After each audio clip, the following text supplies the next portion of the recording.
Okay, welcome to the webinar, which is arranged by Nayadaya Analytics. Today, we are talking about social sustainability and M&A integrations. So what is it and how can it be fostered? How to build inclusive integrations with the AI and science-based analytics. I'm Maria Kausto-Turner from Nayadaya Analytics, and in today's webinar, we have Timo Järvinen, co-founder from Nayadaya Analytics. Okay, so before we start, briefly about the agenda. The webinar will last about 30 minutes. And if you have questions, please submit them via the chat channel. You will see that in the upper right corner. We will get back to you after the webinar through email. Okay, so let's go. And before we go, actually, I wanted to point out, I almost forgot that we are really happy that we have so many people who have registered and signed up for this webinar, and it received tremendous interest. So,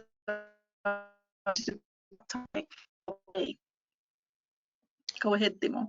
Yes, thanks. That's great. Thank you, Maria. And since our focus today is on social sustainability and especially in M&A integrations, let's define it shortly in the beginning here. So let's ask from the new ChatGPT 4.0, which is just released. Okay, it's right here. So as you see, it says that social sustainability is in the post-merger integrations. It focuses on employee well-being, fair treatment, cultural integration, and engagement and participation to create a cohesive and inclusive work environment. I think that's quite good definition, and actually this is pretty much our goal also, emphasizing the sustainable integration and from the point of view of the employees. And fortunately, this is good for people and also good for the business. Let's move on and keep that in mind. First, let's continue with the scientific fact, which is that 98% of people are capable of empathy, and meaning stepping into the shoes of other people and seeing the world through their eyes, and probably every one of you, I suppose. So for us, it should be self-evident, I think, that these things listed before there, they should belong to everyone, and the value, I mean, the social sustainability, it has an absolute value of its own, and the value also concerns nature and environment, and I think it does not need to be justified financially at all.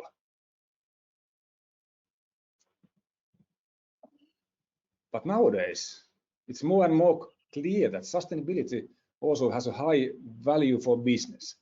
Now, in M&A integrations, the way we treat people and let them participate the process, it has a crucial impact on the outcome of the integration.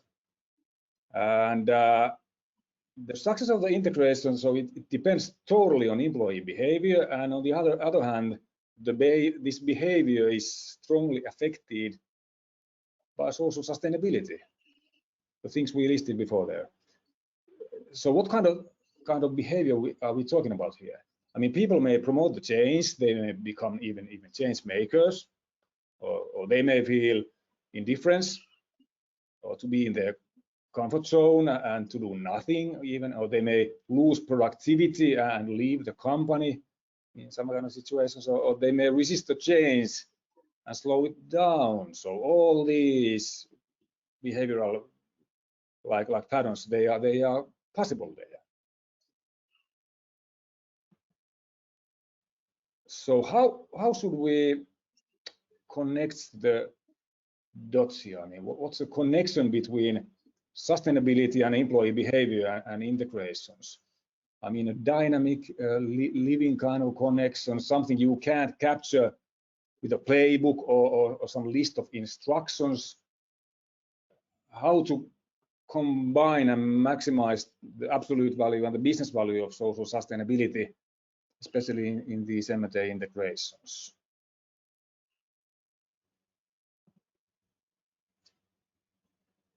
To understand the behavior we need to understand human experience, and things like broadly speaking, all behavior is a result of the human experience.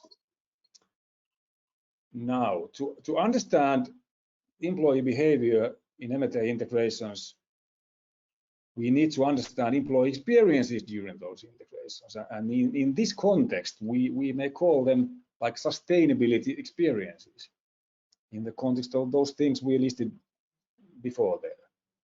So maybe now you may think that, okay, this is easy. We are doing that all the time. We have this NPS, we have satisfaction surveys and policies for the employees, and we listen to people. So maybe there's nothing to worry about. Well, I think if that was that easy, the most of the M&A integrations would not fail, right? So it seems that something is not right there. And so what is it? Let's look at what science is or says about experiences and behavior. I mean, behavior is strongly guided by emotions. And right now here we don't have time to deep dive into the science of emotions here, but let's just note that the purpose of the like emotions is to influence behavior in an appropriate way in different kind of situations, including the M&A integrations. And now this science-based image stage tells us that every emotion there has some different impact on behavior. Here we are showing two dimensions, like from negative to positive and from disengagement to engagement. And these emotions there, they are from the scientific study method which is developed in the University of Geneva, Switzerland. It's called the Geneva Emotion Wheel, I mean, if you like to Google that. And we use that in our science-based platform and analytics. And now, this is the traditional service scales, like satisfaction or NPS, for example. So that's only one-dimensional scale. And as you see there, it's only about the negativity or positivity of experiences. This is the so-called valence, as said in science. So this tells us that in any context, also in the context of the sustainability kind of experiences during the integration, the so-called valence, I mean, in practice, the traditional scale of satisfaction or NPS, for example. So it does not say anything about engagement or disengagement. They are two totally different kind of dimensions of behavior. So there's no correlation between them at all. Okay, so where is the problem concretely here? I think you may already see that. In the traditional service, the high value of satisfaction or NPS, for example, it quite often correlates with the emotion, which is not surprisingly satisfaction or contentment. And here's the catch. What is the impact of satisfaction or contentment on behavior? You see that from that diagram. It makes employees passive, not engaging them, not promoting the change. So this means that the traditional scales mislead you. You end up emphasizing satisfaction and passive behavior, and this is bad news for the integration. And I will get back to this problem with NPS and satisfaction later. But here, emotions in general, I mean, they are much better tool here. We see right away, for example, that interest and pride create positive engagement, meaning inspiration, readiness for change, that kind of things. Or we see that, on the other hand, that, for example, fear, disappointment, sadness, they create negative disengagement, meaning employee turnover and productivity collapse even. or then on the left side there, the anger creates negative engagement and resistance. So the conclusion here is clear. Emotions, unlike the traditional scales there, they are an excellent tool to predict behavior, also in M&A integrations and in the context of those social sustainability experiences. Okay. This is, you know, satisfaction or content or high NPS even in practice, I would say. I mean, for this guy, the world is ready and nothing needs to be done. I think it's quite easy to recommend this kind of situation to people. So, but I don't see a value for people and business in this image. I mean, I think we all need something more. I mean, we do need the feeling of satisfaction. We all need to rest sometimes. But in the world where we are living, I think we do not have this kind of luxury all the time, or most of the time even. And actually, I think it's not even a luxury, because if you consider like the true human nature, we are much more. We want to be part of something meaningful. To take action, to explore new things, and to make a difference. I think this is not who we are, like fundamentally. This is not the way to build sustainable growth and future, competitive edge. So the question is, why on earth do we try to understand and influence employee experiences by using those traditional scales that emphasize this satisfaction? So why to promote this kind of experience and behavior, and especially in the integrations which is a process where the change is needed? I think this is a crucial question to make, because I think that this is who we are. I mean, our desire is to be inspired and engaged, and to feel interest and pride and joy, even love, and to be motivated and activated by these emotions, a sense of purpose. And this is good news for business and integrations. I mean, this is the kind of well-being and social sustainability we need. I think the sustainability experience of co-creating something meaningful together, to be part of something meaningful. And I think that there's like huge emotional potential to be unleashed here, and the trigger can be the social sustainability. So what to do? So we need the connection with people. We need this the dynamic, actionable insights, not just those traditional playbooks. And as we saw, emotions are a great tool, but they are only part of the solution. So we need something more. Yes, indeed. Thanks, Timo. This was definitely eye-opening. I want to try to just briefly summarize in my own words. So the traditional scales emphasize satisfaction, which means passive behavior, which is not promoting the change. And obviously, that's what we want. We want to promote the change in integrations and so forth. And then the concept of well-being and social sustainability, they should not be about people being in their comfort zones and even slowing down the change.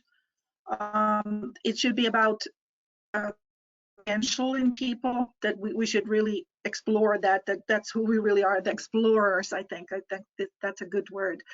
An inclusive integration where we would be co-creating a change, something, and creating something new, people, inspiring and engaging them in the new possibilities, building sustainable growth. So that was nice. I think. Yeah. Exactly that. Yes. Yeah, but what should be done in practice? Like what is the solution and the process to make it really happen, make it real? Yeah, that's a good question, and I think it's now a good moment to show you the solution we have here. So let's take a look at the process, the method and technology we call people risk analytics. So it's very simple for the customer point of view. Input there means data we are collecting from the employees. Then the data is processed with our analytics, science, AI-based algorithms there, and then the output includes 3 levels like people, risk levels, their root causes, and action points. So all this for building sustainable M&A integrations and avoid financially often significant failings. And this standard process can be executed and repeated always the same way, for example, 3 times during the integration. And this process is scaling from even 10 employees to thousands or even tens of thousands of people. So really scalable model and easy to use process. And now about the collecting data with this cloud application, it's easy to share with people. And now we do not need those traditional surveys with many burdening questions. So we need to ask only 3 questions. And they are about emotions, the intensities, and the reasons behind them in the context of the integration. And this method is based on a scientific research and study method from the University of Geneva, Switzerland. That's what we use. So this is short and intuitive. Actually, this is the first step of empathy and the social sustainability, stepping into the shoes of people like this. And this is taking a couple of minutes, not burdening people. And one more thing is that we do not identify them, the people, no personal data there. And these questions, they are always the same. And if it's needed, we can ask some kind of background variables, like for example, business unit and so on. But basically, it's like this. Okay, now to the outputs.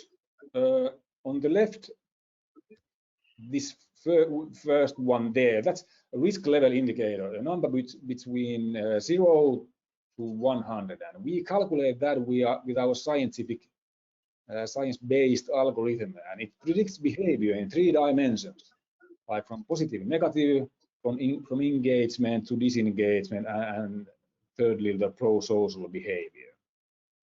So this is a risk indicator, meaning that the bigger the number is there, the bigger is the risk for the integration to fail.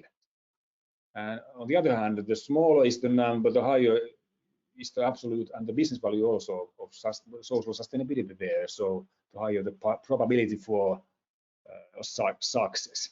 Then the donut there about employee experiences, also polarization seeing there. I mean, people may feel positive and negative emotions at the same time. Also the amount of no emotion is there. I mean, that means like insignificance or indifference, which is important to know, identify also. So you can use these indicators to compare situations in different phases of the integration or in different business units and so on. And you will see even in seconds if there's a crisis going from those numbers. We will see many kind of numbers. Okay.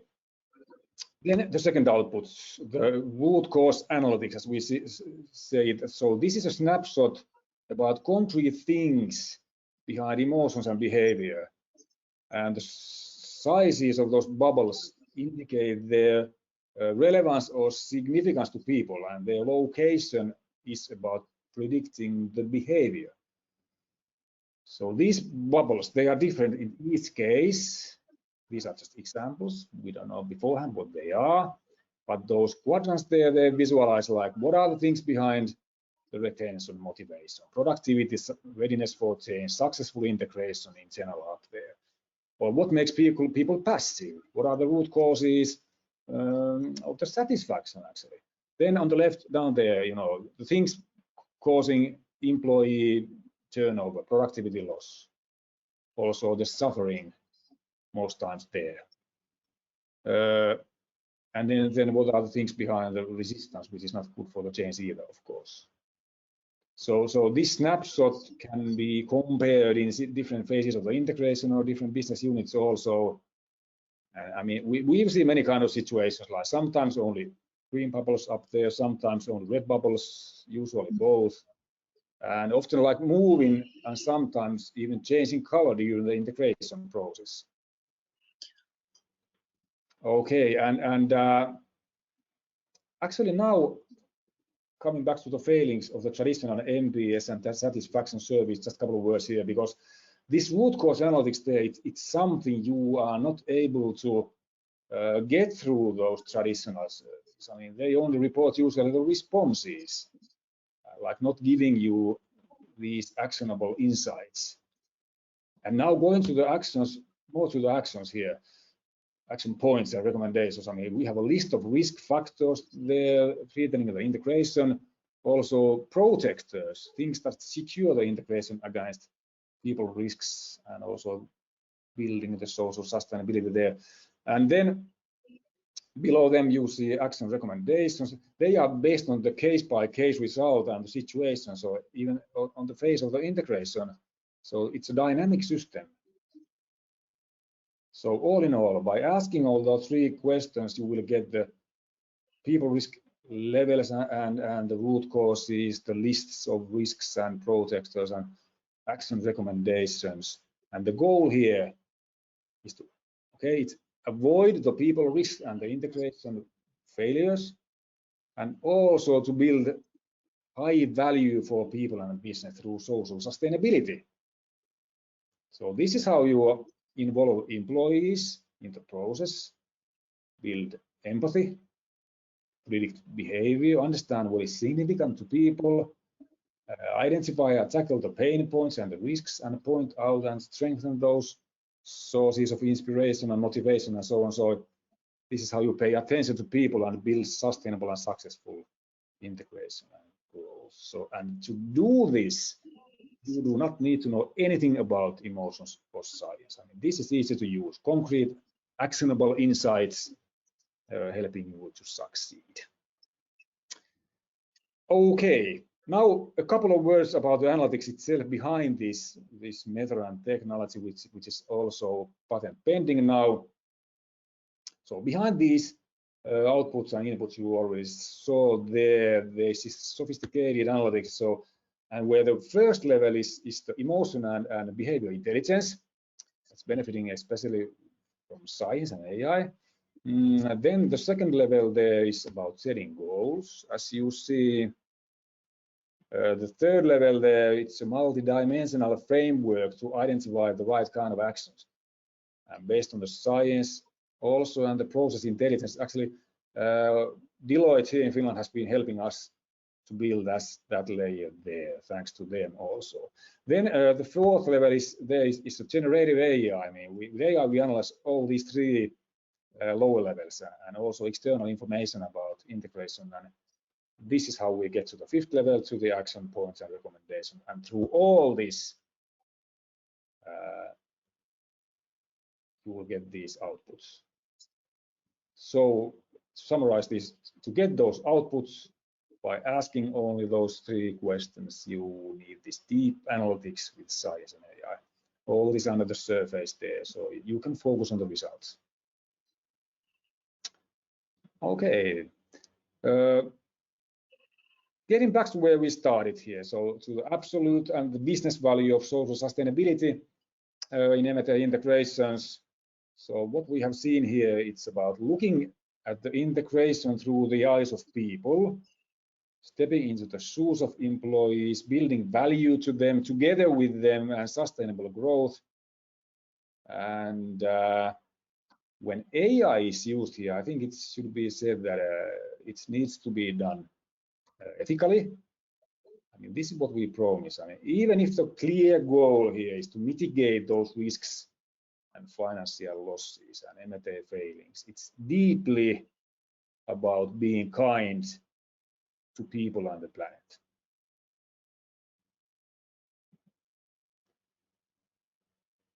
Here's my contact information, also for CEO Petri Järvinen. You can contact me or Petri. We are more than happy to discuss with you, listen to your needs, and also giving you a more detailed presentation of the solution and concrete proposal also, if you like. On our webpage also, in the nayarai.com, we have a link where you can book a meeting if you like, and we are here to help you. But I think this is all for now. Thank you very much. Let's be in touch. Yeah, yes, definitely. Thanks, Timo. This concludes our presentation today. Thank you very much for everybody for listening. We would love to hear from you. And for that reason, also in the chat, we have written down the link in the chat that we are happy to show you a demo and discuss your company's needs in detail. So there's the link directly in the chat if you want to pick it up from there.